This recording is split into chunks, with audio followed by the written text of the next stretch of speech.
Dios nos bendiga en esta tarde a todos los hermanos, todas las personas que nos siguen a través de los medios de la red, con estos estudios de la carta a los romanos. Como hemos dicho anteriormente, pues, y reiteramos, estos estudios no son originales de nosotros, son parte de la serie de estudios de a través de la Biblia del doctor J. Vernon McGee.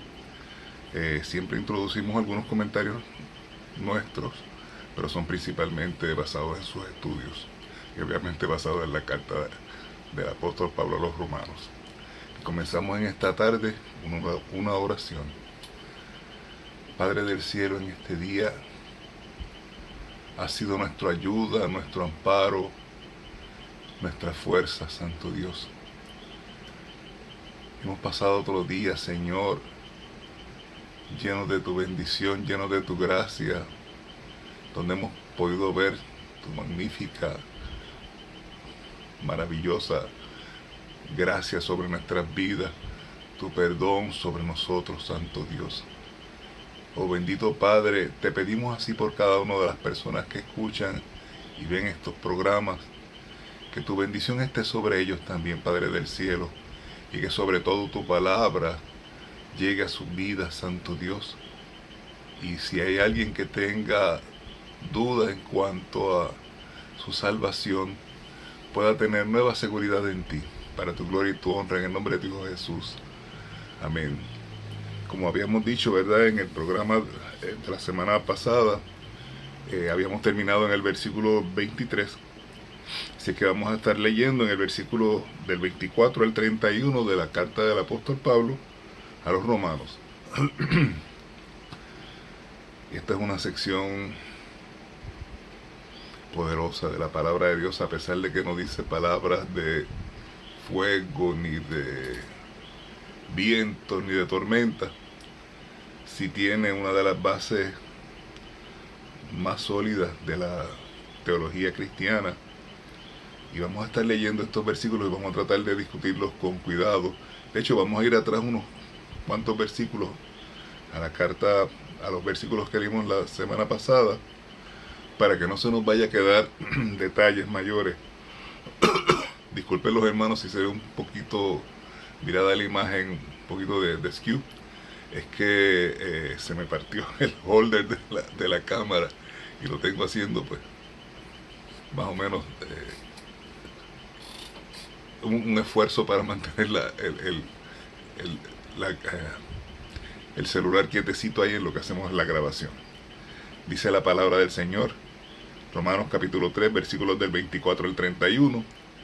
Siendo justificados gratuitamente por su gracia, mediante la redención que es en Cristo Jesús, a quien Dios puso como propiciación por medio de la fe en su sangre, para manifestar su justicia, a causa de haber pasado por alto en su paciencia los pecados pasados, con la mira de manifestar en este tiempo su justicia, a fin de que Él sea el justo y el que justifica al que es de la fe de Jesús. ¿Dónde pues está la jactancia? Queda excluida. ¿Por cuál ley? ¿Por las de las obras? No, sino por la ley de la fe. Concluimos pues que el hombre es justificado por fe y sin obras de la ley. ¿Es Dios solamente Dios de los judíos? ¿No es también Dios de los gentiles? Ciertamente, también de los gentiles, porque Dios es uno, y Él justificará por la fe a los de la circuncisión y por medio de la fe a los de la incircuncisión. Luego, por la fe invalidamos la ley, en ninguna manera, sino que confirmamos la ley. En nuestro estudio anterior, de la carta a los romanos,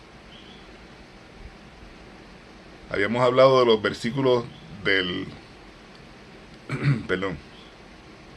hasta el versículo 23, y hoy vamos a empezar en el versículo 24 de este tercer capítulo. Y nos encontramos con el pasaje que trata sobre el importantísimo tema de nuestra salvación. En esta parte en particular se habla sobre la justicia de Dios, que es y cómo la podemos obtener por medio de la fe, y únicamente por la fe en el Señor Jesucristo. Notamos aquí Algo que quizás nos obligue a retroceder un poco y mencionar nuevamente el tema de la justicia. Hay mucho que decir en realidad sobre este asunto. El ser justo quiere decir básicamente estar bien o en una buena relación con Dios. Y somos hechos justos con Dios en sus propios términos y de acuerdo a sus normas. Y Dios también provee la justicia que nosotros no podemos proveer por nosotros mismos. No podemos ser salvos por medio de la perfección que Dios mismo tiene que exigir. Usted y yo somos incapaces de proveerla. Y Él nos dio, y Él no nos puede salvar en nuestro estado de imperfección por lo que Él mismo es. De modo que Dios provee para nosotros lo que llamamos una justicia. La justicia de Cristo viene a nosotros por medio de la fe en Jesucristo, y esta justicia es conseguida y asegurada por la fe, no por las obras. Volvamos a leer los versículos 22 y 3 de este capítulo 3 de Romanos, que son los que están antes de los versículos con los que vamos a comenzar hoy. La justicia de Dios por medio de la fe en Jesucristo, para todos los que creen en Él, porque no hay diferencia por cuanto todos pecaron y están destituidos de la gloria de Dios. Otra traducción lo expresa de esta manera: Dios, por medio de nuestro Señor Jesucristo, declara justos a todos los que creen, pues no hay diferencia, porque todos han pecado y están lejos de la presencia gloriosa de Dios. Esta justicia se obtiene por la fe, no por las obras. El Señor Jesucristo lo aclaró bien cuando en el relato del Evangelio de Juan, capítulo 6, versículos 28 y 29, le preguntaron: ¿qué debemos hacer para poner en práctica las obras de la ley? Las obras de Dios, perdón. Respondió Jesús y les dijo: esta es la obra de Dios, que creáis en Él que me ha enviado. Y lo importante acerca de asegurarse esta justicia de Dios no es que haya algún mérito en la fe suya o algo de mérito en el simple hecho de creer, porque en realidad la fe no es una obra de parte suya. Lo importante es el objeto de la fe, en quién estamos poniendo nuestra fe. El gran predicador Spurgeon lo explicó así: no es su esperanza en Cristo quien lo salva, es Cristo. No es su alegría o satisfacción en Cristo lo que salva, es Cristo. No es su fe en Cristo lo que salva, aunque sea el instrumento, sino la sangre y los méritos de Cristo. Deberemos recordar siempre estas aclaraciones. Y ahora consideramos lo que dice el versículo 24: siendo justificados gratuitamente por su gracia, mediante la redención que es en Cristo Jesús. Miren esto. La palabra gratuitamente en este versículo es la misma que usó el Señor Jesús cuando dijo en el capítulo 15 del Evangelio de Juan, versículo 25: sin causa me odian, es decir, gratuitamente me aborrecen. Y quiere decir que no tenía motivo ni base para ello. Y lo que Pablo está diciendo aquí es: siendo justificados sin causa. Es decir, que no tenemos una explicación ni ninguna razón de nuestra parte para ello. Dios no ve en nosotros nada como para exclamar: ¡qué gente tan buena! Tengo que hacer algo por ellos. Como ya ha podido ver, no hay nada bueno en nosotros que pueda merecer la gracia de Dios, aparte de nuestra gran necesidad, definitivo. Somos justificados sin causa. Es por su gracia. Y esto quiere decir que no hay ningún mérito de nuestra parte. Y la gracia es un favor inmerecido de parte de Dios. Es amor en acción. Y es por medio de la redención, la liberación que hay en Cristo Jesús. La redención siempre está ligada a la gracia de Dios. La razón por la cual Dios nos puede salvar hoy es simplemente porque Cristo nos redimió. Él pagó el precio. Él murió en la cruz para hacer provisión de esa gracia para todos. La justificación por fe es mucho más que la sustracción, o sea, el quitar nuestros pecados, o sea, el perdón. Es la adición de la justicia de Cristo. En otras palabras, No somos meramente restaurados a la posición que tenía Adán antes de su caída, sino que ahora somos colocados en Cristo, donde permaneceremos para siempre, por toda la eternidad, como hijos de Dios. Si a esto a usted no le sale un aleluya de su interior, alabado sea el Señor, bendito Dios. John Bunyan, el escritor de El progreso del peregrino, se estaba volviendo loco, por así decirlo, porque se dio cuenta de que era un gran pecador y que no tenía justicia en sí mismo. Entonces dijo: cuando Dios me mostró a Juan Bunyan como él lo veía, yo no confesé más que era un pecador, sino que era un pecador desde la coronilla hasta la planta de mis pies. Estaba lleno completamente de pecado. Y Bunyan luchaba con ese problema de cómo estar ante Dios, aun cuando sus pecados habían sido perdonados. ¿De dónde podía obtener él una posición favorable ante Dios? Y así fue como una noche, andando por el campo luchando como siempre con este problema, recordó las palabras del apóstol Pablo, quien fue otro gran pecador hasta el punto de que se llamó el pecador más grande de todos. Al recordar Bunyan las palabras de Pablo, sintió como si una carga se deslizara de sus espaldas. Aquellas palabras las encontramos en la carta del apóstol San Pablo a los Filipenses capítulo 3 versículo 9, donde dijo: y ser hallado en él, no teniendo mi propia justicia, que se basa en la ley, sino la que se adquiere por la fe en Cristo, la justicia que procede de Dios y se basa en la fe. Alabado Dios. Cuando uno lee el libro El progreso del peregrino, uno en realidad está conociendo la historia de Juan Bunyan. Si usted ya lo ha leído, recordará que cuando el peregrino llega con su pesada carga a cuestas a la ciénaga del desaliento, no sabía qué hacer, hasta que llegó a donde estaba la cruz. Y allí su carga cayó al suelo y confió en Cristo Jesús como su Salvador. Así es, querido hermano, como Dios nos salva, por gracia. Esta es la fuente en la cual fluye el agua viviente de Dios en esta época de la gracia. Y así, gracias a lo que Dios ha hecho, enviando a la muerte a su Hijo, Dios puede salvar por gracia. Y el apóstol Pablo, escribiendo a los Efesios, dijo en el capítulo 2 de aquella carta, versículos 4 y 5, pero Dios, que es rico en misericordia, por su gran amor con que nos amó, aun estando nosotros muertos en pecado, nos dio vida juntamente con Cristo. Por gracia sois salvos. Y el comentarista Newell dijo de esa gracia lo siguiente: la gracia de Dios es amor infinito, operando por medios infinitos el sacrificio de Cristo y una libertad infinita, libre de las restricciones temporales de la ley. Terminamos la cita. De modo que hoy un Dios santo puede tender su mano hacia nosotros y suplir nuestras necesidades. Es maravilloso saber que un Dios santo es libre para salvar a aquellos que confíen en Cristo. Todo lo relacionado con la salvación de Dios es grato en su ofrecimiento, es infinito al su alcance y es inalterable en su carácter. Todo está disponible, pero solo en la persona de Cristo Jesús.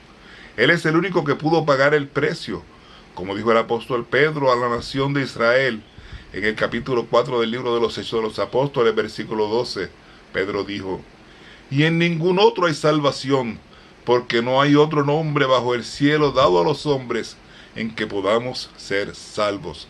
Ahora en los versículos 25 y 26 de este capítulo 3 de Romanos tenemos lo siguiente: a quien Dios puso como propiciación por medio de la fe en su sangre, para manifestar su justicia, a causa de haber pasado por alto en su paciencia los pecados pasados, con miras a manifestar en este tiempo su justicia, a fin de que Él sea el justo, y que Él justifica al que es de la fe de Jesús.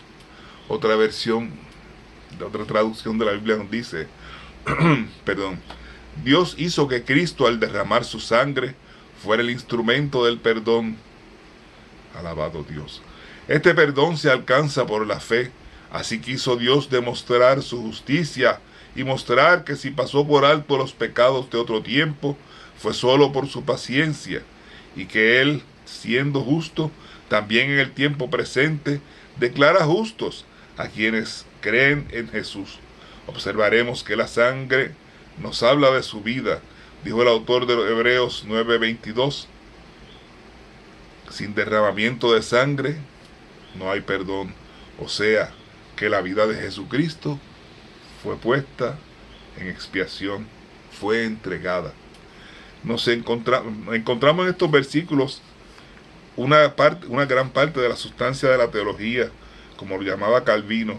El reformador pensaba que probablemente no hay en toda la Biblia otro pasaje que destaque más profundamente la justicia de Dios, a quien Dios puso, dice aquí. Aquí podemos apreciar a Dios como el único arquitecto de la salvación, y Él es quien puede salvar hoy. Usted y yo, querido hermano, no podemos salvar. No hay religión que pueda salvar. El apóstol Pablo, escribiendo a los Corintios, dijo en su segunda carta, en el capítulo 5, versículo 18, y todo esto proviene de Dios, quien nos reconcilió consigo mismo por Cristo. Fue Dios quien lo hizo, querido hermano, y nos da el ministerio de la reconciliación, y todo lo que el Santo Dios nos pide hoy es que nos reconciliemos con Él. La frase, a quien Dios puso como propiciación, se remonta más de 2000 años atrás en la historia, cuando Cristo fue expuesto como el Salvador. Usted recordará que el velo o cortina del templo ocultaba el arca y su tapa o propiciatorio, que era el lugar donde se celebraba el rito de la expiación de los pecados de Israel. Era el lugar donde Dios otorgaba el perdón. Solo el sumo sacerdote podía entrar allí, más allá de esa cortina. Cuando Cristo murió, esa cortina fue rasgada de arriba a abajo y no fue por mano de hombre. Alabado Dios. Alabado Dios. Y Dios ha puesto ante nosotros a Cristo como el trono propiciatorio. Hablando del propiciatorio o tapa del arca, del capítulo 9 a la carta de los Hebreos, versículo 5 dice, y sobre ella los querubines de gloria que cubrían el propiciatorio. Y la misma palabra para propiciatorio fue utilizada en este versículo 25 que acabamos de leer. Cristo ha sido pues presentado como el propiciatorio. Usted quizás recuerde la lectura de Lucas, capítulo 18, versículo 13, el relato del publicano que fue a orar al templo. Él en realidad necesitaba del propiciatorio, pero no lo podía lograr, no podía llegar allí, porque por ser un publicano o recaudador de impuestos, había sido excluido del templo y ya no podía ir allí a implorar misericordia ni el perdón de Dios. Lo que él oró fue, Dios, sé propicio a mí, pecador. Pero en realidad quería decir, Dios, si solo tuviera un propiciatorio, si solo hubiera un propiciatorio para este pobre publicano como yo. Ahora, lo que Pablo estaba diciendo aquí es que hay un propiciatorio expuesto para todos. Bendito sea el nombre de Dios. Dios ha dado a conocer a Cristo como la propiciación por la fe en su sangre. Es maravilloso saber que hoy tenemos un Dios santo que con agrado, gozo y satisfacción ofrece al mundo un lugar de misericordia como el propiciatorio. Hay un himno que cantábamos como parte del coro hace muchos años, ¿verdad?, que tenía una frase que en aquel momento no significaba mucho para mí cuando estaba comenzando los caminos del Evangelio, pero hoy tiene un significado dramático. Hay un precioso manantial de sangre de Emanuel que purifica a cada cual que se sumerge en él. Bendito el nombre del Señor.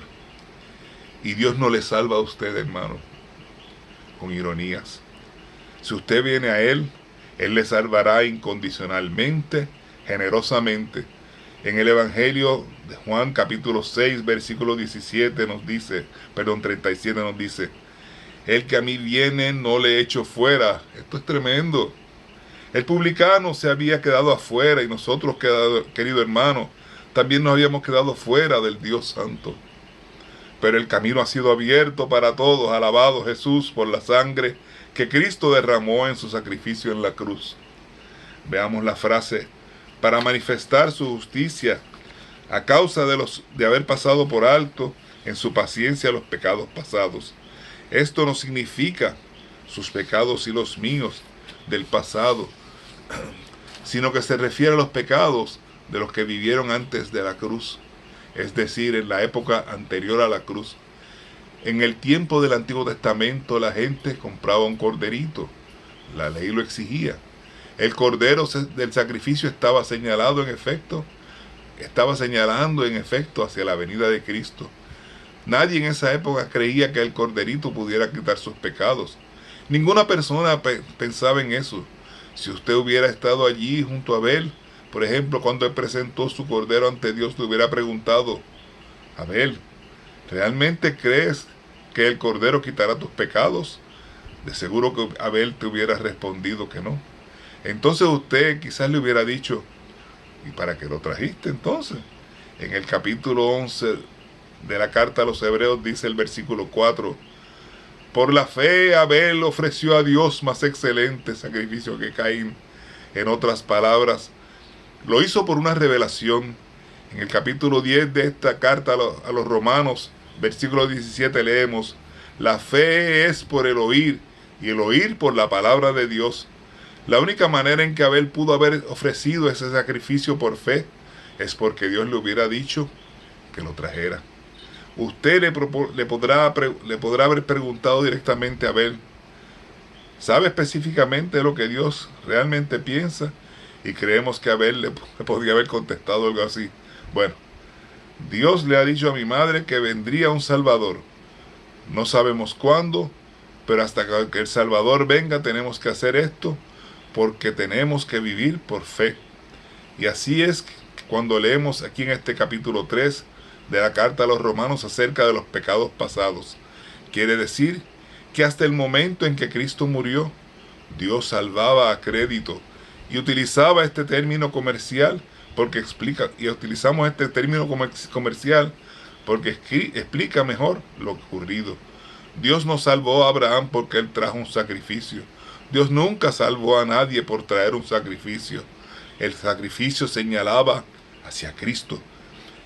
Y cuando Cristo vino, Él pagó por todos los pecados del pasado y también por los pecados de la época posterior a la cruz, en la cual nos encontramos nosotros.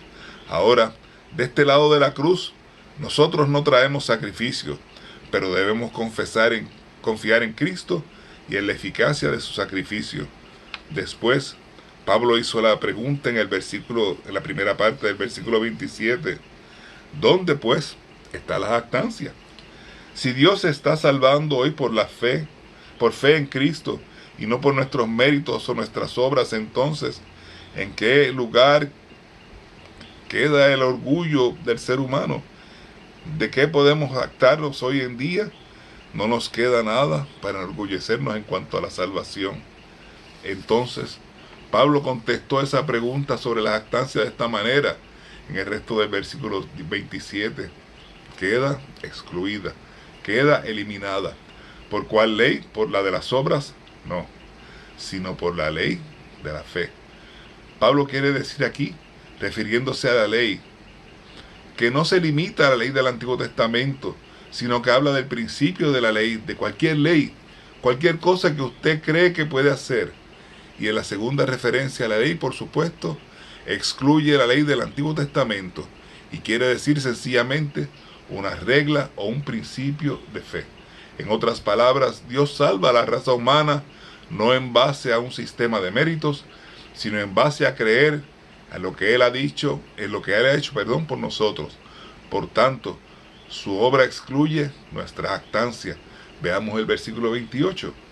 Concluimos pues que el hombre es justificado por la ley sin fe, sin las obras, por fe, sin obras de la ley. Ahora, esta no fue una conclusión a la que había llegado Pablo, y ni siquiera un resumen de lo dicho, sino que estaba más bien dando una explicación del por qué se excluía a la jactancia. ¿Y por qué quedaba excluida? Porque el ser humano, querido hermano, es justificado por fe. Y entonces Pablo presentó su argumento final. Veamos lo que dice el versículo 29 de este capítulo 3. ¿Es Dios solamente Dios de los judíos? ¿No es también Dios de los que no son judíos? Ciertamente, también de todas las naciones. En otras palabras, ¿pertenecía Dios solamente a los judíos? ¿O pertenece también a la gente de las otras naciones? Y Pablo dijo, sí, también a los que no son judíos. El argumento que Pablo presenta aquí fue muy convincente. Pablo dijo, si la justificación es por la ley, entonces Dios pertenece a los judíos. Pero si la justificación es por fe, entonces Él es Dios de los judíos y de los que no son judíos.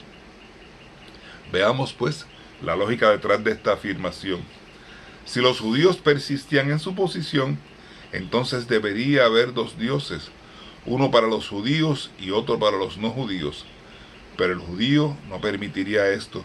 El judío es un monoteísta, es decir, cree en un solo Dios, y probablemente la declaración más importante jamás dada a la nación de Israel la encontramos en el libro de Deuteronomio, capítulo 6, versículo 4, donde leemos, Oye Israel, el Señor nuestro Dios, el Señor uno es. Y este fue el vibrante mensaje que Dios proclamó al mundo pagano antes de que Cristo viniera. Veamos ahora el versículo 30. Porque no hay más que un Dios, el Dios que declara justos a los que tienen fe, tanto si están como si no están circuncidados.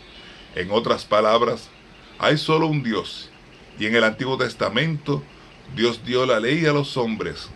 El hombre fracasó, pero Dios no lo salvó porque guardara o cumpliera la ley. La salvación se obtuvo por medio del sacrificio que el ser humano trajo con fe, señalando hacia la venida del Señor Jesucristo. Leamos ahora el versículo 31, ya que Pablo no ha concluido su argumento cuando dice, luego, por la fe invalidamos la ley, de ninguna manera, más bien confirmamos la ley. Esta referencia a la ley nos trae otro significado para esta palabra. No está limitada en esta ocasión al sistema de la ley mosaica. Tampoco se refiere a cualquier ley, sino que se está refiriendo a toda la revelación del Antiguo Testamento. ¿Recuerdan cuando se refiere en el Nuevo Testamento a la ley y los profetas? Pues de esto es que estaba hablando aquí el apóstol. La fe excluye las obras de la ley. ¿Anuló entonces toda la revelación del Antiguo Testamento? Por supuesto que no.